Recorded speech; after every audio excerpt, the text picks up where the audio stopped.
ಸಮುದ್ರ ಮಥನ ನಡೆಯುತ್ತದೆ. ಈ ಸಾಗರದಲ್ಲಿನ ರತ್ನಗಳು ಮೇಲಕ್ಕೆ ಹೋಗುತ್ತವೆ. ಈ ಸಾಗರದಲ್ಲಿನ ನಿಜವಾದ ಕನ್ಯಾ ರತ್ನ ನೀನು ಲಕ್ಷ್ಮಿ. ನೀನು ಕೂಡ ಸಮುದ್ರ ಮಥನ ನಡೆಯುವಾಗ ಮೇಲಕ್ಕೆ ಹೋಗುತ್ತೀಯಲ್ಲ, ಅದು ನನ್ನ ಚಿಂತೆ. ಸೋದರ, ನೀನು ಸಮುದ್ರ ಮಂಥನವನ್ನು ತಪ್ಪಿಸಲೇಬೇಕು. ಆರಂಭವಾಗಲಿ ಸಮುದ್ರ ಮಂಥನದ ಕಾರ್ಯ. ಆ ಜಲಂಧರನನ್ನು ಕಟ್ಟಿ ಹಾಕುವಂತ ಮಾರ್ಗವನ್ನು ನಾನು ರೂಪಿಸುತ್ತೇನೆ. ಸ್ಥಿರವಾಗಿ ನಿಂತಿರುವ ಈ ಮಂದರ ಪರ್ವತವನ್ನು ಸಾಗರದವರೆಗೆ ತೆಗೆದುಕೊಂಡು ಹೋಗುವುದು ಹೇಗೆ ಪ್ರಭು?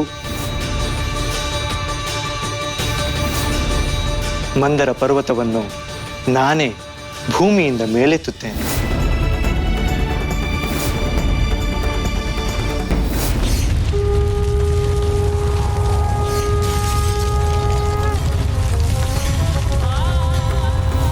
ಈ ಪಕ್ಷಿ ರಾಜ ಗರುಡ ತನ್ನ ಕೊಕ್ಕಿನಲ್ಲಿ ನನ್ನನ್ನು ಎತ್ತಿದರೆ ಆಗ ನಾನು ನಂಬಿ ನೀವು ಹೇಳಿದ ಕಡೆ ಬರುವೆ. ಪ್ರಭು, ನನಗೆ ಅನುಮತಿ ಕೊಡಿ.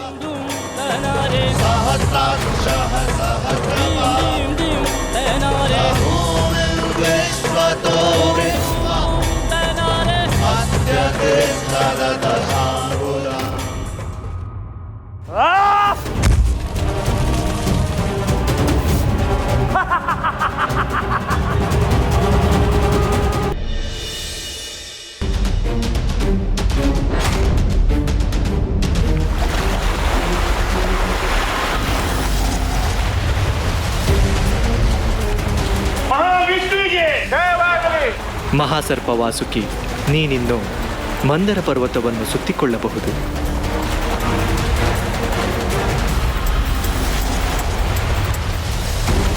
ದೇವೇಂದ್ರ, ಇದೇನಿದು? ನಾನೇ ನನ್ನ ಬೆನ್ನ ಮೇಲೆ ಮಂದರ ಪರ್ವತವನ್ನು ಹೊತ್ತು ಸಮುದ್ರ ಮಥನ ನಡೆಯುವಂತೆ ಮಾಡುತ್ತೇನೆ. ಅದಕ್ಕಾಗಿ ನಾನೀಗ ಕೂರ್ಮಾವತಾರವನ್ನು ತಾಳುವ ಸಮಯ ಬಂದಿದೆ.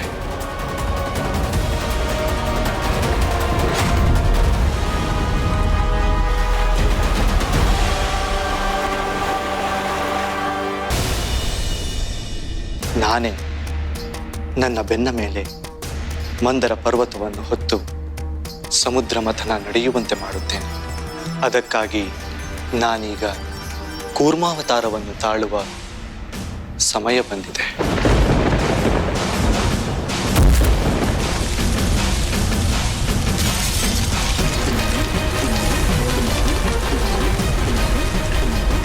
ನಿಮ್ಮ ಮಹಾವಿಷ್ಣು ಕೂರ್ಮಾವತಾರವನ್ನು ತಾಳಿದ್ದಾರೆ. ವಿಶಾಲವಾದ ಮಂದರ ಪರ್ವತವನ್ನು ಹೊತ್ತುಕೊಂಡಿದ್ದಾರೆ.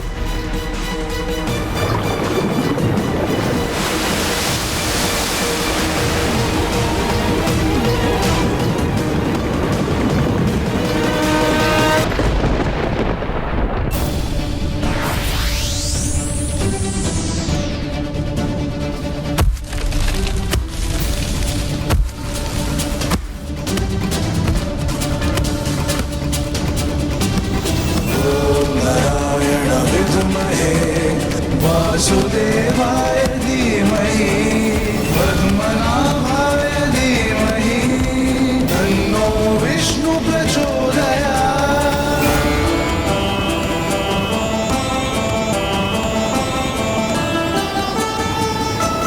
ॐ नारायण विद्महे वासुदेवाय धीमहि।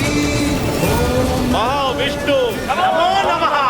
महाकूर्म नमो नमः। नमो नमः। भक्तवत्सल नमो नमः। नमो नमः। मधुसूदन नमो नमः। ಮಧುಸೂದನನಿಗೆ ನಮೋ ನಮಃ. ನಮೋ ನಮಃ.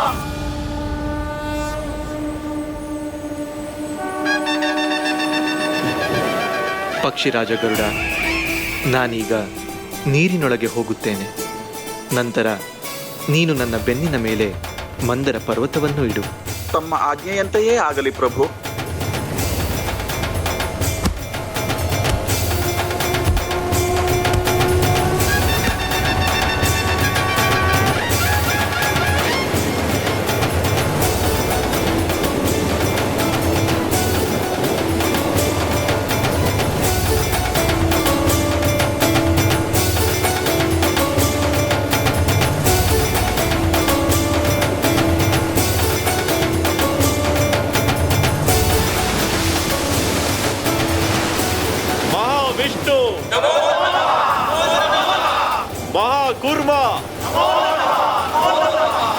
ಭಕ್ತ ವತ್ಸಲ.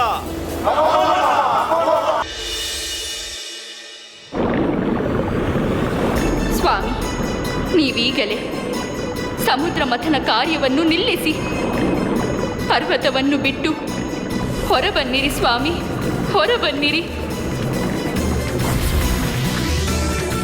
ಬೇರೆ ಯಾವ ಮಾರ್ಗವೂ ಇರಲಿಲ್ಲವೇ? ಇತ್ತು. ನಾವಿಬ್ಬರು ಒಂದಾಗಿ ಅಧಿಷ್ಠಾನ ಹೋಮ ಮಾಡಿ ಮಂದರ ಪರ್ವತವನ್ನು ಸಾಗರದೊಳಗೆ ಬೀಳದಂತೆ ತಡೆಯುವ ಮಾರ್ಗವಿತ್ತು. ನಿಮ್ಮ ಹಠದಿಂದ ಅದು ಸಾಧ್ಯವಾಗದೇ ಹೋಯಿತು. ಮಾತೆ ಆದಿಶಕ್ತಿ, ನೀವಾದರೂ ನನಗೆ ಸಹಾಯ ಮಾಡಬಾರದೆ? ದೇವಿ ಲಕ್ಷ್ಮಿ, ಮಹಾವಿಷ್ಣು ತನ್ನ ಕಾರ್ಯದಲ್ಲಿ ಎಂದಿಗೂ ವಿಫಲನಾಗುವುದಿಲ್ಲ. ಸಾವಧಾನದಿಂದ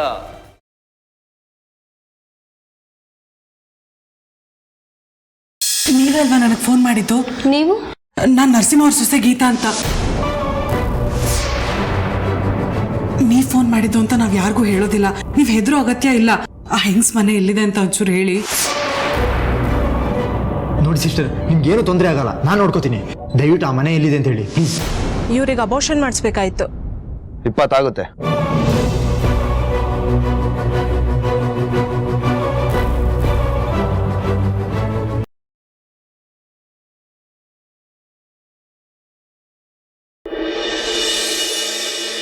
ಇನ್ನು ಯಾವತ್ತೂ ನಿಮ್ಮ ಗರುಡ ದೇವಸ್ಥಾನದಲ್ಲಿ ಪೂಜೆ ಮಾಡೋದಕ್ಕೆ ಆಗೋದಿಲ್ಲ.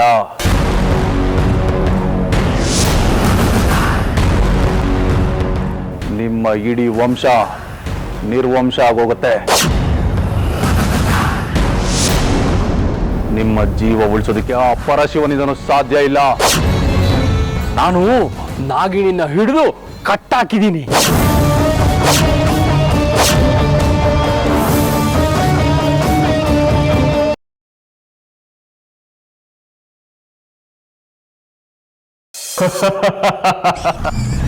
ನೀನ್ ಯಾರಿಂದ ಈ ಶ್ರೀಚಕ್ರವನ್ನು ಪಡ್ಕೊಂಡಿದೀಯೋ ಅದೇ ಹೆಣ್ಣಿಂದ ನಿನ್ನ ಸಾವು. ಆ ಹಿರಣ್ಮಯ್ಯನ ಕೊಂದು ಹಾಕಿ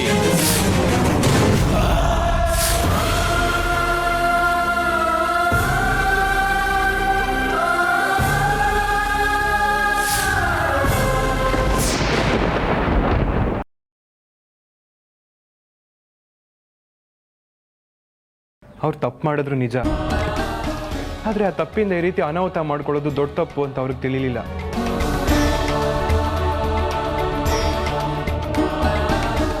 ಅವ್ರಿಗೆ ಅಂತ ಒಬ್ಳು ಮಗಳಿದ್ದಾಳೆ, ಹೆಂಡತಿ ಇದ್ದಾರೆ ಅನ್ನೋದನ್ನ ಅವರು ಯೋಚನೆ ಮಾಡಬೇಕಿತ್ತು. ನಮ್ಮ ಕೈಲಿನಿದೆ, ಎಲ್ಲ ದೇವ್ರಿಚ್ಛೆ.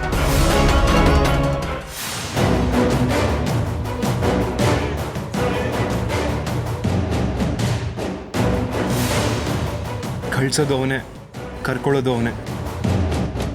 ನೀವು ಸಮಾಧಾನ ಮಾಡ್ಕೊಳ್ಳಿ.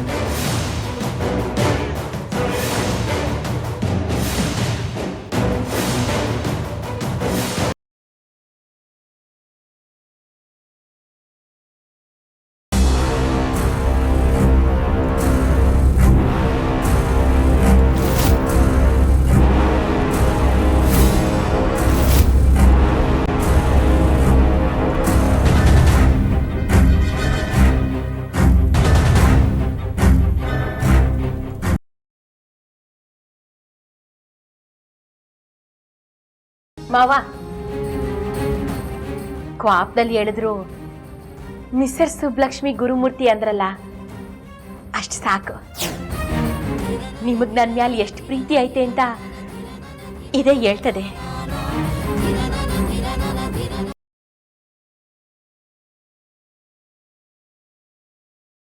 ಓ ಪರವಾಗಿಲ್ಲ ರಾಮ, ಲೇಟ್ ಆದ್ರೂ ಹೆಂಗೋ ಬಂದ್ಬಿಟ್ಟಿದ್ಯಾ. ಮನೆಯಿಂದ ಹೊರಡ್ಬೇಕಿದ್ರೆ ಹೆಂಡತಿ ತಡೆದು ಬೇಡ ಅಂದ.